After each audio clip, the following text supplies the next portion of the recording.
Hello everyone, welcome to this session. How are you doing so far?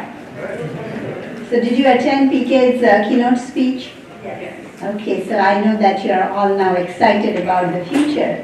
And what we are going to talk about now is really that to make that future happen and to make it real for all of us, digital experience plays a great role. So we are actually going to build on top of what PK, painted the picture of and go from there. So my name is Savita Farooqui. I am CEO of Symsoft Solutions. We are a digital experience and system integration company based in Sacramento. With me I have Davood Ghods. I know almost every one of you knows him. He is Chief of Office of Technology Services, Department of Technology, and John Reilly, who is Chief of Marketing, Online Marketing at California State Lottery. So before we go any further, I would like to play a video here which kind of paints a picture of how we view digital experience, and I hope the audio. Sorry.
As you can see, this is the world we live in, the world where we are always connected, it's always on.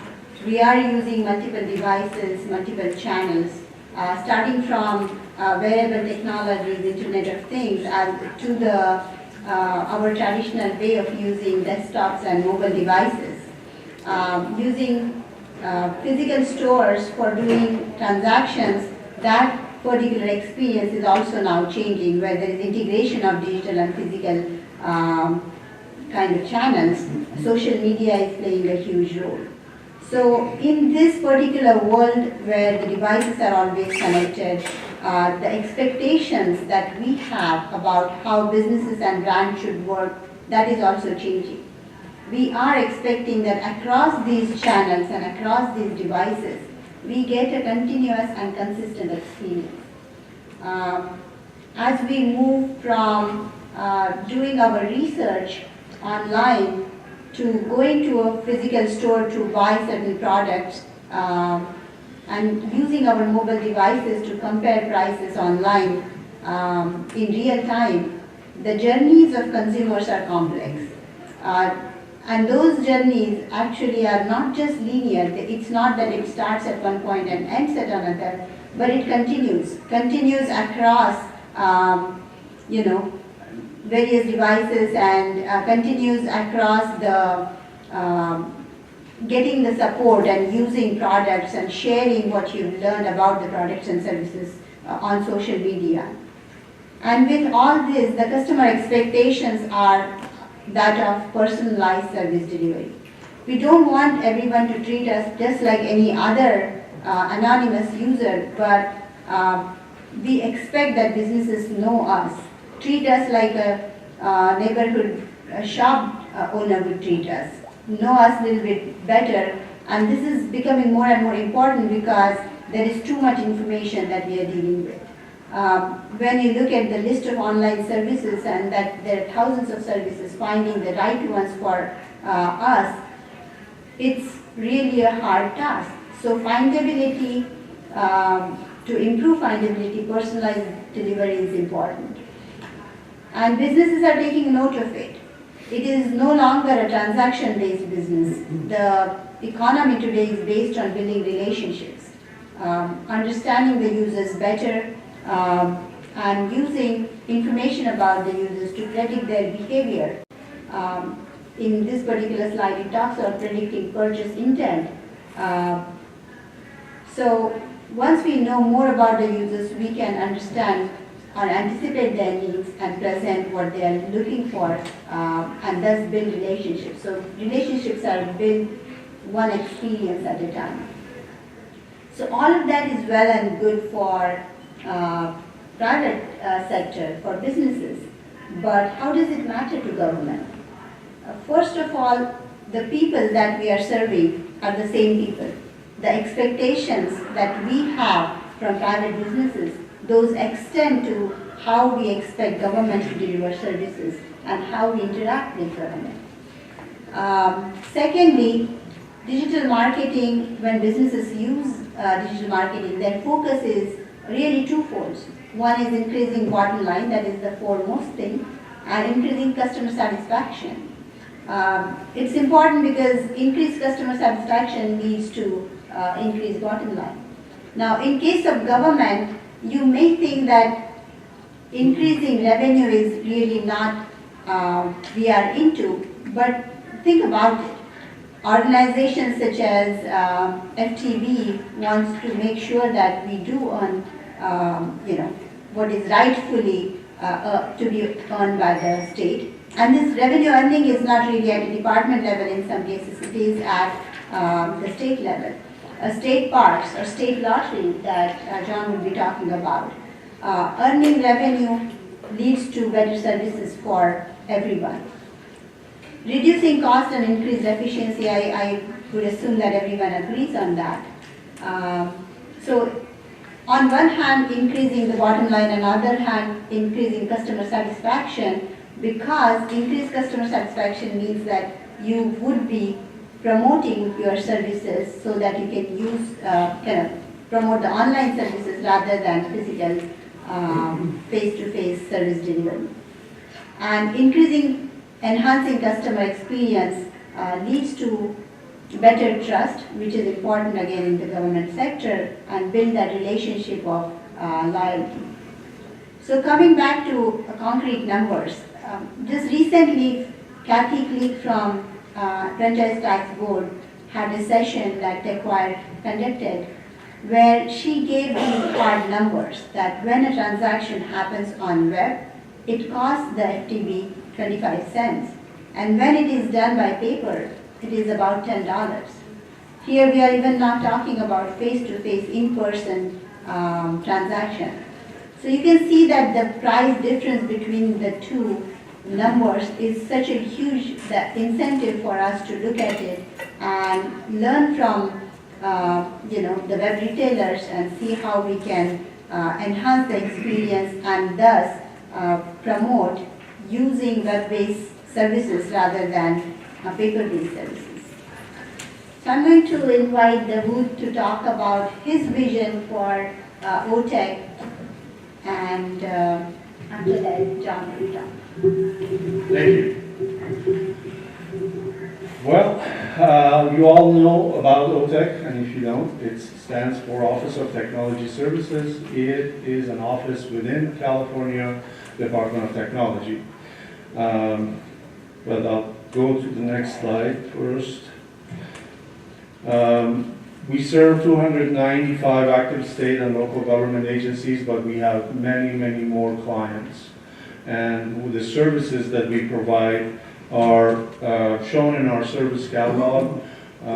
We provide the infrastructure for departments when they want to host their systems at a state Tier 3 data center.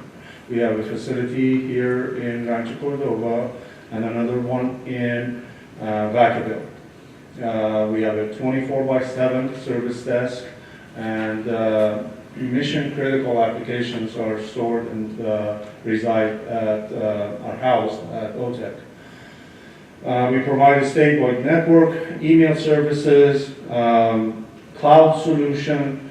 We have something called Cal Cloud. Anyone here hasn't heard about it? So CalCloud is really the portfolio of our cloud services. It's not just the infrastructure as a service offering that we have. We offer email services, customer relationship management, IT service management, and as well as the infrastructure as a service. So I want to refer back to this service catalog slide later, but our customers are really not those 295 entities or all the local agencies who use our network services. 37 million people live in California, but we have a portal for the state of California that's maintained, that is managed by OTech, and 37 million people visit it. Or is it? Or could someone from Australia or any corner of our planet access that website? So who truly are our customers in this world of digitization? One of the efforts that I've undertaken, and we are moving to that direction now, is being customer focused. Traditionally, we've been more of a technology provider, but we need to become more of a transitioning from technology provider to service provider. We've got to become more responsive to customer needs, because that's the experience they will remember from us. And improving deployment timeframes, having an actionable service catalog. The service catalog that we have today is a static one. You go, you learn about it, and then you have to submit a separate form in order to request that service you want. Let's say it's as simple as a firewall change. But if we could have an actionable service catalog, then not only you can go look at it, read about our services, but also be able to order it, track it, know when it gets done, know how many more days are left. And guess what? If we do it in a fashion that you can do analytics on it later, then you can see within the last year or two how many you submitted, how many of them were for new services, how many of them were related to the network, how many were related to the firewall or email. And we could do the same too. So those are the advantages that we can gain. Having a dashboard so our customers can look at the results of their activities within the data center and help them with their decision making. A lot of times customers want to keep their servers and their infrastructure close to them. But if we provided them a dashboard that showed them what the health of their systems are, what the health of their applications are, then they would be more willing to let go of that. And we wanted to make sure that we had a strong partnership with our customers. So to that end, we wanted to move from being so reactive all the time and become more proactive, more service-oriented and value-add. At the same time, we have to save for our customers. We have to grow the business, sustain the existing environment, and make sure all of that is secure and provide the best customer service that we could. And all of this is under the big umbrella of digital transformation. This morning, if you were at PK's keynote session, you heard about all the changes that he's talking about. I'm going to talk about similar stuff in the next few slides, but a little bit of a different angle, a little bit more of a forest view of all these changes mean to us. In my opinion, mobility and cloud, big data, sensors and Internet of Things, 3D printing, robotics, artificial intelligence, electronic vehicles, unmanned aerial vehicles, e-money, and whatever else you think about that could be the next big thing, all of them are under the umbrella of digital transformation. We are all going through digital transformation. We are living in times where as IT professionals or as CIOs, We have the ear of the CEO. We have their ear because all of these means that we have to provide these services in a mobile environment, on a handheld device, from anywhere, and on any device. We have their ears because they know that if we can sell the experience, a 2-cent cup of coffee can be sold from $2 to $5. We go to Starbucks because we want to buy the experience. A cup of coffee takes 2 cents for the coffee beans. It costs somewhere between 5 to 25 cents, really.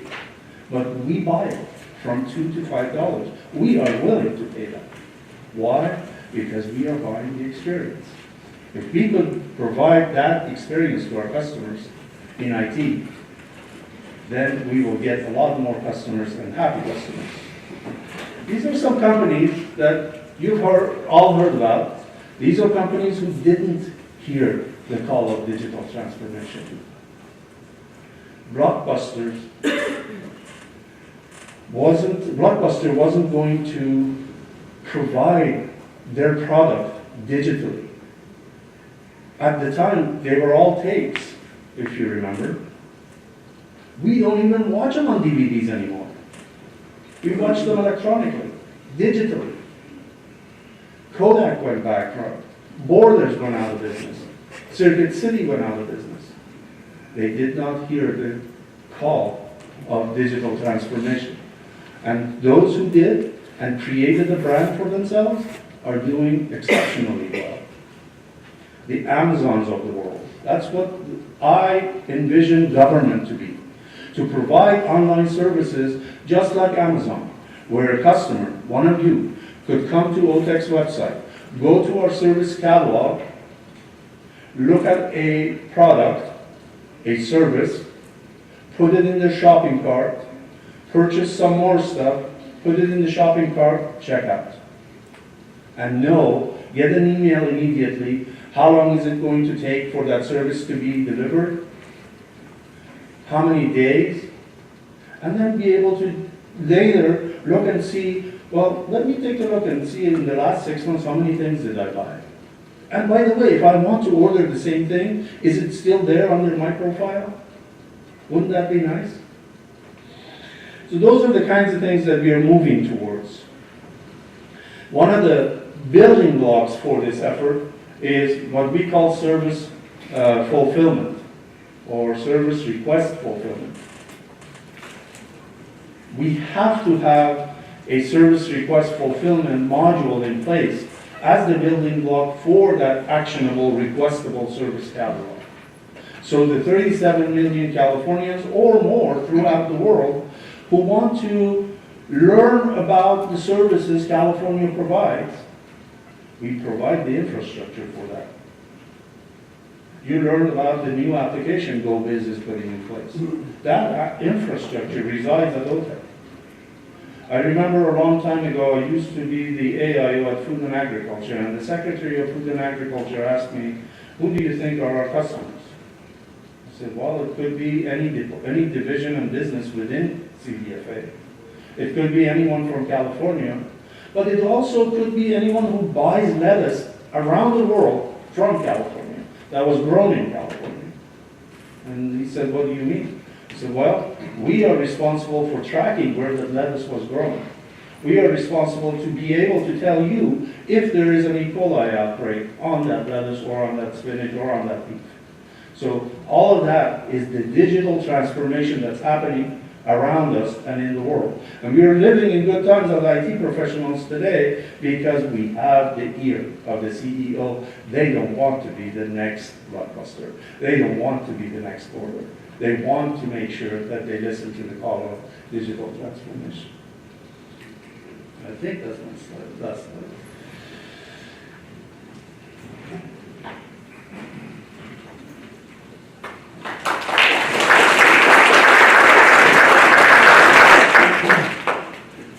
Well, good morning. I know we're getting close to the lunch hour, so I hope you're don't start growling too much, I know mine is. So I don't want to keep you too long here, but I do want to provide kind of a marketing point of view. That's my background. I know I'm talking to a lot of technologists, and so I just wanted to give you a spin of how close the cooperation between marketing and technology is becoming because of this digital transformation process. I probably spend more time down with our IT folks than I do with other marketers, because that collaboration and that cooperation is just essential in moving forward. With respect to real-time analytics, I know the lottery is a little bit different than most state agencies, but I think there's things in common. I think we're engaging stakeholders. We're trying to persuade or provide information or provide a service or a product to our constituents. And so it's really not the message that we're putting forth, it's how you deliver the message and the way you deliver the message. It's about, as been said, the experience. And how can you optimize that experience to get the best results of that experience? So, real-time analytics, I believe, is the next generation that's going to allow a marketer to provide an experience that has kind of that surprise and delight to the visitor or the user. And that will speak to them, and not too personally, but will speak to them and will understand where their interests lie, what they want to see, especially when they're starting to come to our properties. Where is their mindset? And based on that mindset, we can do some very targeted, personalized messaging. I've been to several of these conferences, and I always find it to be of value when you see a tangible example versus the theories and the ideas that are put forth. I attended the last session in this room, and some of our lottery colleagues provided examples. You probably got that idea from me, so you're welcome, guys. And I'm going to provide one such example for you, just to give you a flavor for how we see real-time analytics being presented to our consumer base. I think it's important to, no, that's not the right one. See, I'm not a technologist. Still not. There we go.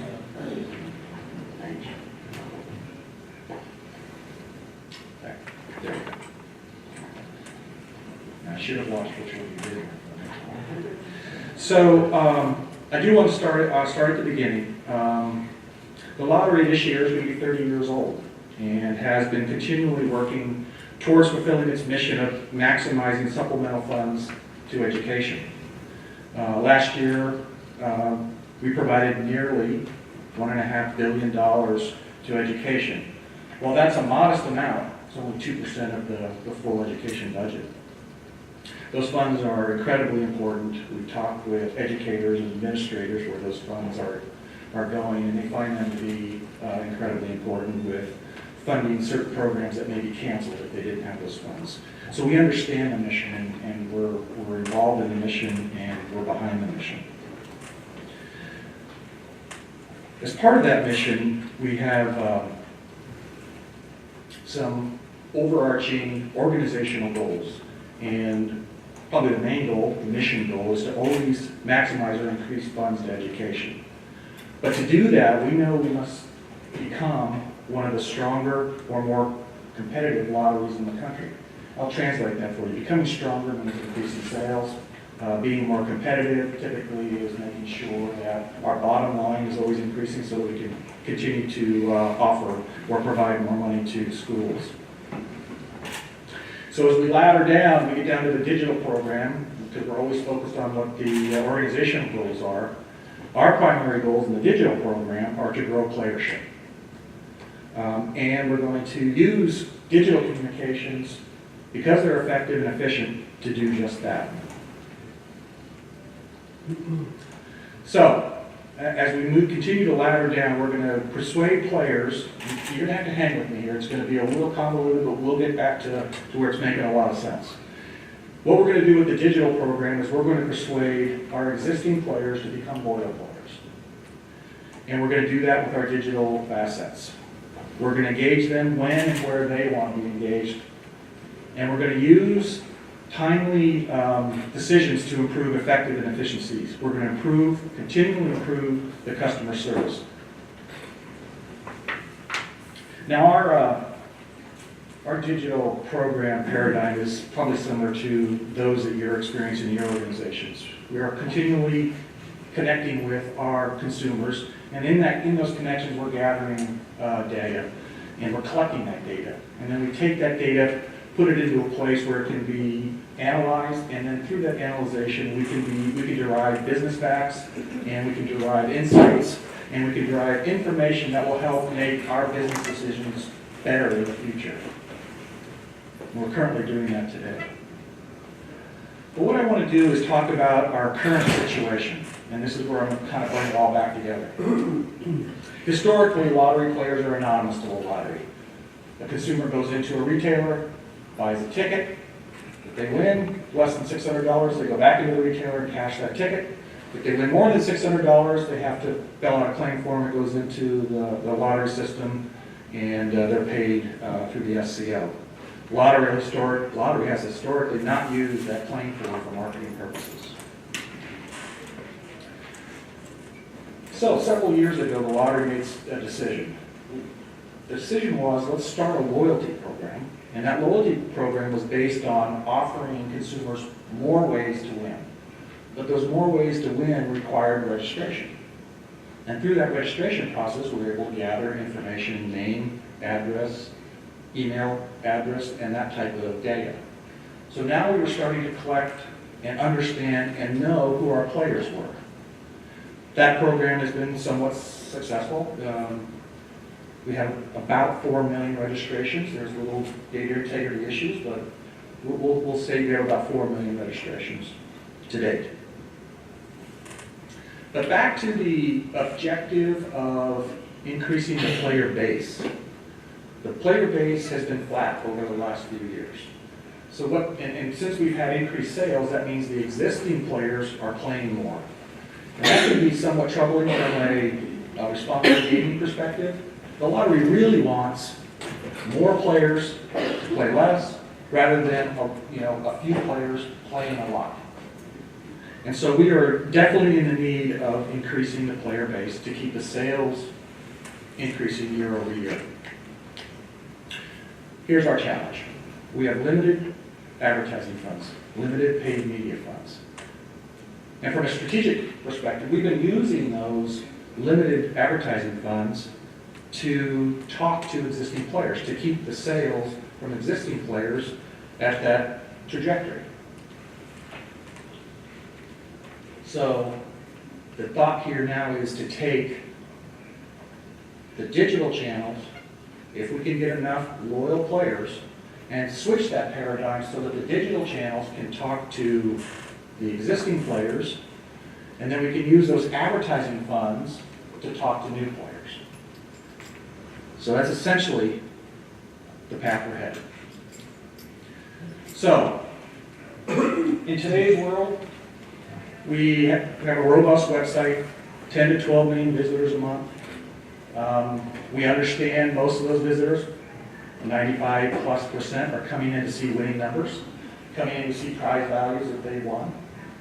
And so we use a messaging methodology of, let's put up as much messaging as we can, hoping certain visitors will see something that interests them. And as you can see, here's a page that has multiple messages. But what if we were to begin using real-time analytics? What would that mean? So here's a perfect example. Let's say we have a visitor who visits our website, goes to our Super Lotto Plus page because they just purchased a ticket, and they want to see the winning numbers. And if they won, they can see how much they won on that page. It's at that point in time that we know that's what they're doing. And therefore, we can serve them a relevant message at the time so that it makes sense to them. It's interesting to them. And we can talk about that we have an existing promotion going. They might not know this. This existing promotion might incent them to go out and buy another ticket because they would save some money. So right away, we're delivering some relevant content that is interesting to them. At the same time, we can also offer them incentive to join our loyalty program. Join our loyalty program and we'll give you one free play. So you can see that the experience is relevant to them, makes sense to them, and they may find value based on the messaging that we're serving them. This would also help us, we'll know at that point in time whether they did register or they didn't. So if in a retargeting program, we wouldn't have to continue to follow them to the next website because they did what we asked them to do. And this way we can be more efficient in our retargeting funding because we don't have to follow everyone that came to the site to the next site.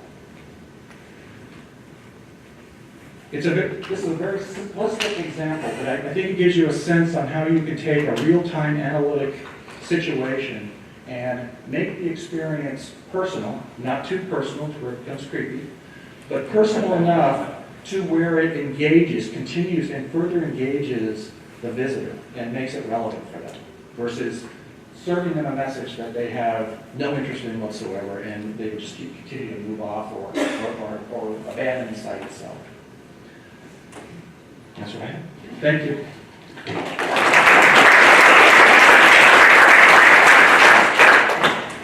So the question is, how do we design those experiences? Digital analytics, as John mentioned, collecting the data about the users, about their transactions, about their behavior, and analyzing that can help us target relevant and timely messages and content to those users. Understanding historical patterns and predicting future behavior. But towards what objective? If we are not clear about what data analytics is going to do for us, we may think in narrow terms of creating a dashboard and not even worry about accuracy of that data. But we need to think on all of those fronts in order to get what we need to achieve. So looking at it from the user experience, customer engagement perspective, understanding users is where it all begins. We want to know who our users are, what are the target groups, what are their preferences, their behaviors. You can get this information by doing the traditional processes of user focus groups, interviewing and collecting as much data as we possibly can by analyzing what we know and what we think we understand about the users. But the better way could be going back to user analytics data. Starting with Google Analytics, you get some basic segmentation information about the users. What devices they are using, what browsers they are using, whether they are using site search or navigation. And this information you could use to a certain degree to personalize the message or information. In more advanced segmentation, you have your business applications and you could use data from your business applications to know who your users are or use demographics. But all of this is going to identify user at a group level, not at an individual level. So what if we want to understand user as an individual and not as part of a group? So there are ways that you can do that. Like John mentioned, the loyalty program allows lottery players to register with the lottery and provide certain information. Alternatively, you could provide a way for users to log in using their Facebook login. And if you do that, you can collect a lot of information about the users. Of course, it is dependent on users' preferences and choices around what he or she wants to share. But you can get that explicit data about the user. Implicitly, you could track the behavior of the user, the clicks they are, the navigation behavior within the website, the pages they are clicking on, how much time they are spending, what path they are following, or what they put in their wish list or shopping cart. The third way we can collect the data is contextual information about the users. The location of the user, using technologies such as reverse GeoIP, we know where the users are located. We can monitor the social trending. We can monitor what are people talking about, say on DMV's Facebook page. And all of that data can then be combined and analyzed to come up with targeting rules. That, okay, we know so much about the information, we know currently the issue is so and so. So based on that, we can provide personalized content delivery products or services to the users. So we're going to show this in action, and Bhavik is going to help me make the case, or basically show this personalized content delivery based on implicit data collection, tracking the clicks and behavior. I'm going to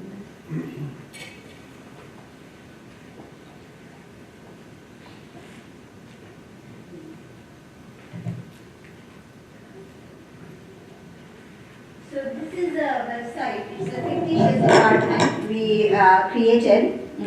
We thought that with our efforts towards fighting obesity, the state may want to promote sports and athletics in the state. So this is a fictitious website. You can see that it has as a top banner various images that are being shown and targeted towards say players, coaches, and various user groups that this website serves. Going down below, we do have news. Those news are also a mixed bag of news for related to cricket or saving water and so on. So this is similar to, again, what John was describing, is that when someone comes to the website, as someone who is providing that information and services, we want to promote as much as we can so that the user groups can, like each user groups can find what is important to them. As a result, what we deliver is everything to everyone. And it becomes confusing for the user. It is not really targeted to a particular user group, a particular interest, but it is trying to push everything through the website.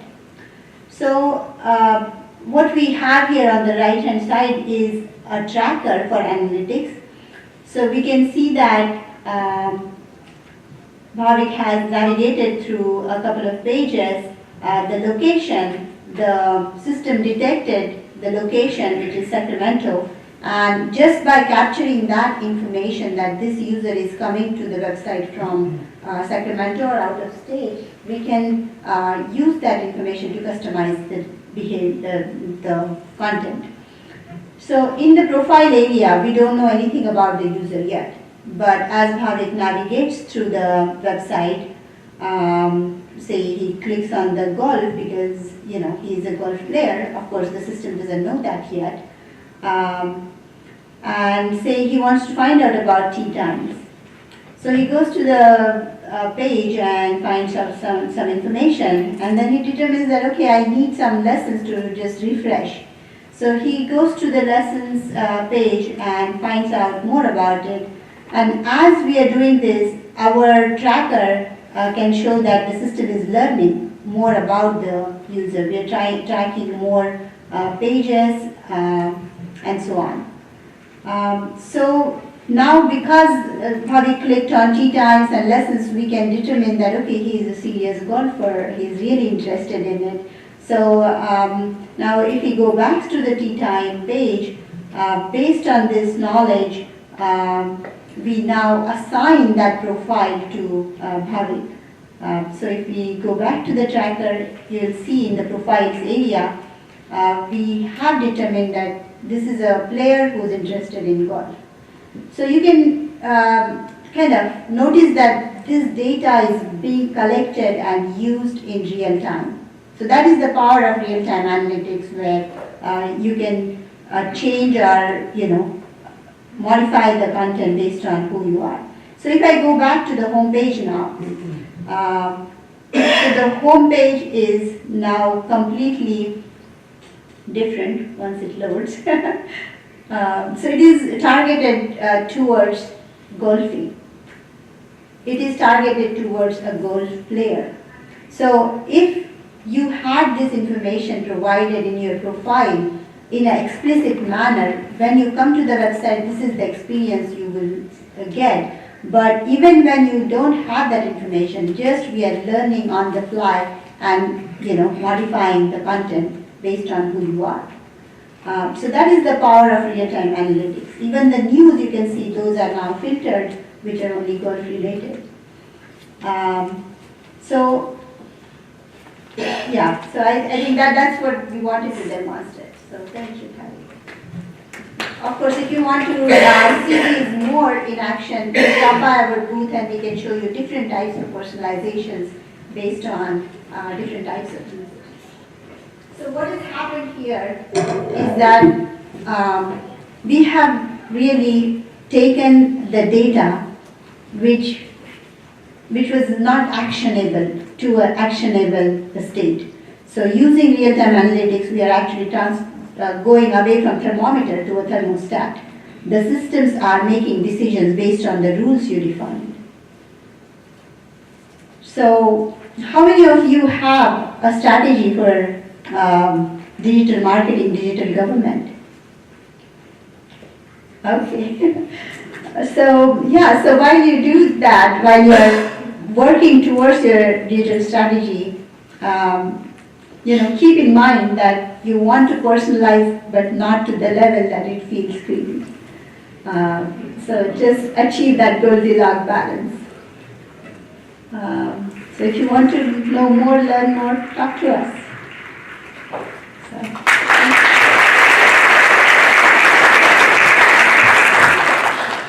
All right, great. Thank you so much.